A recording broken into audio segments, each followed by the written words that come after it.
Usaha ayam petelur rumahan ini jadi penyelamat saat aku kehilangan pekerjaan. Sebuah kisah inspiratif. Sebelum lanjut, yuk klik tombol subscribe dan share, serta like biar nggak ketinggalan video terbaru dari kami. Dan kalau kamu suka, bisa klik tombol thanks atau terima kasih di kanan bawah ya. Dan juga kalau kamu punya ide tema video berikutnya, langsung aja tulis komen di bawah ya. Yuk kita lanjut lagi. Namaku adalah Bima. Aku ayah 2 anak, suami 1 istri, dan mantan karyawan tetap yang sekarang statusnya mantan, dengan bangga campur bingung. Aku tinggal di rumah kecil di pinggir kota, rumah yang catnya mulai pudar tapi doanya masih sering dipanjatkan. Pekerjaanku dulu di gudang logistik, kerjanya angkat barang, hitung stok, dan pura-pura kuat walau punggung sering protes. Aku bukan orang penting di kantor, tapi aku selalu datang paling pagi. Kupikir kesetiaan seperti itu cukup untuk bikin hidup aman. Ternyata aku salah. Suatu pagi, aku dipanggil ke ruangan kecil. Ruangannya dingin, tapi keringatku keluar seperti lagi lari pagi. Atasanku bicara panjang lebar, tapi intinya singkat. Perusahaan harus mengurangi karyawan. Dan aku termasuk di dalam daftar itu. Aku mengangguk. Aku tersenyum. Aku bahkan sempat bilang terima kasih. Padahal di dalam kepala, semua rencana hidup seperti ditarik paksa dari stop kontak. Di perjalanan pulang aku naik motor pelan. Bukan karena macet, tapi karena pikiranku balapan. Aku memikirkan istriku, Rani, perempuan sederhana yang jarang menuntut, tapi selalu berharap. Aku memikirkan anak-anakku yang tiap pagi pamit sekolah dengan wajah penuh mimpi. Sampai di rumah, aku duduk lama di teras. Helm masih di kepala, bukan gaya, tapi belum siap buka kenyataan. Akhirnya aku masuk.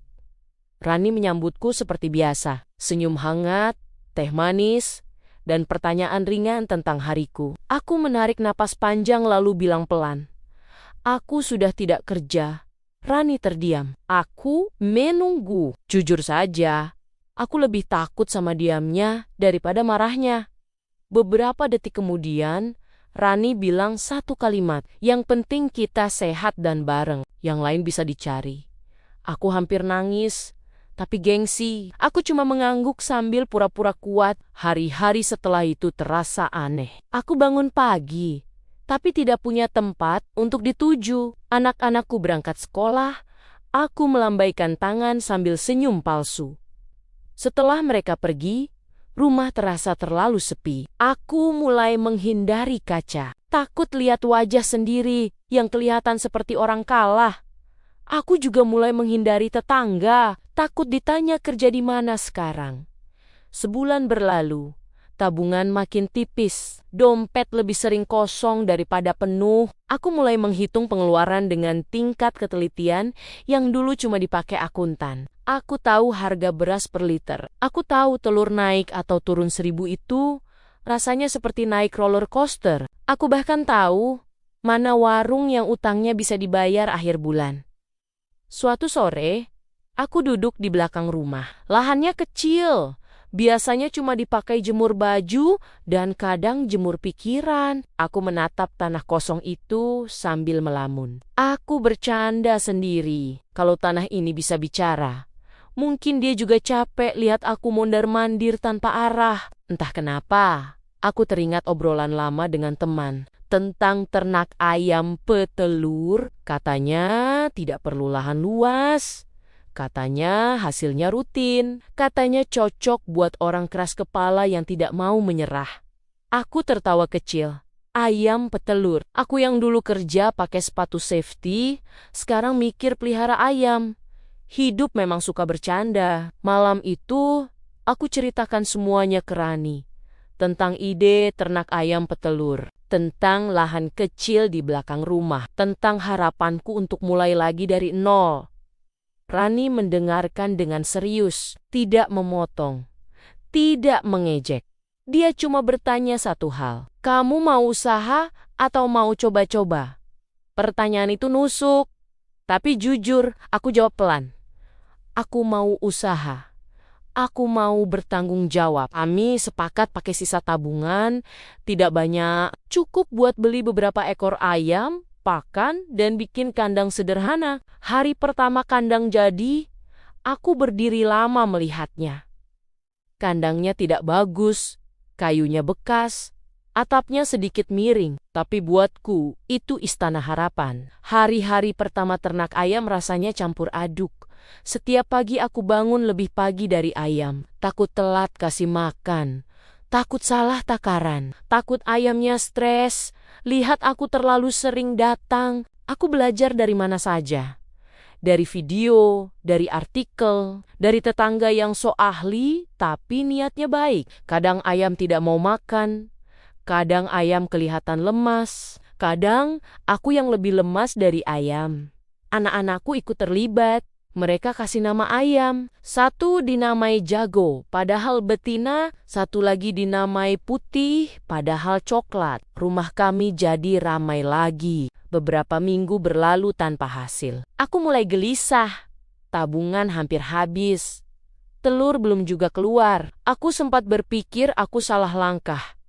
Aku sempat menyalahkan diri sendiri. Aku bahkan sempat menyalahkan ayam.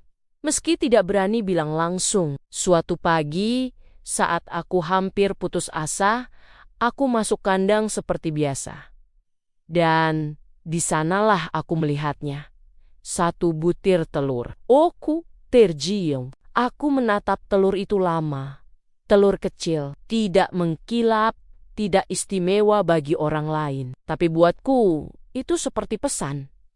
Pesan bahwa usahaku tidak sia-sia. Aku bawa telur itu, masuk rumah seperti membawa barang pecah belah. Rani tersenyum, anak-anakku bersorak. Kami tertawa bersama. Hari itu kami makan dengan lauk sederhana. Tapi rasanya luar biasa. Bukan karena telurnya, tapi karena harapan kembali hadir di meja makan. Sejak hari itu, telur mulai rutin. Tidak banyak, tapi konsisten. Aku mulai jual ke tetangga. Uangnya cukup buat beli beras, cukup buat bayar listrik, cukup buat bikin napas lebih lega. Aku kembali punya rutinitas. Bangun pagi, bekerja, merawat, menunggu hasil. Aku sadar, aku tidak jadi kaya. Aku tidak mendadak sukses, tapi aku kembali merasa berguna. Sekarang, kandang ayam itu masih ada di belakang rumah. Masih sederhana. Masih bau kalau hujan, tapi dari sanalah keluargaku bertahan. Dari sesuatu yang dulu tidak pernah aku bayangkan. Aku belajar satu hal, kehilangan pekerjaan memang menyakitkan, tapi menyerah jauh lebih menakutkan. Kalau kamu sedang di titik terendah, merasa gagal, merasa sendirian, percayalah, selama kamu mau mulai, selalu ada jalan.